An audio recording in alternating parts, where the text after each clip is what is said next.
The Sahara of North Africa. The vast Sahara Desert covers much of the northern third of the African continent and is approximately equal in size to the United States of America.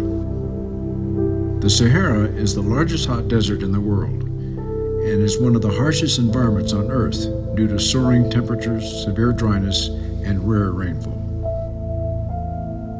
This great desert has a variety of land features that are mainly rocky stone plateaus, sand seas, gravel plains, dry valleys, dry lakes, salt flats, basins, depressions, and volcanic mountains. The most famous landform in the Sahara are the sand seas, or as we know it, the sand dune fields, which only cover 20% of the entire desert. These beautiful dunes can reach over 500 feet high and are shaped by powerful constant continental winds and rare rainfall.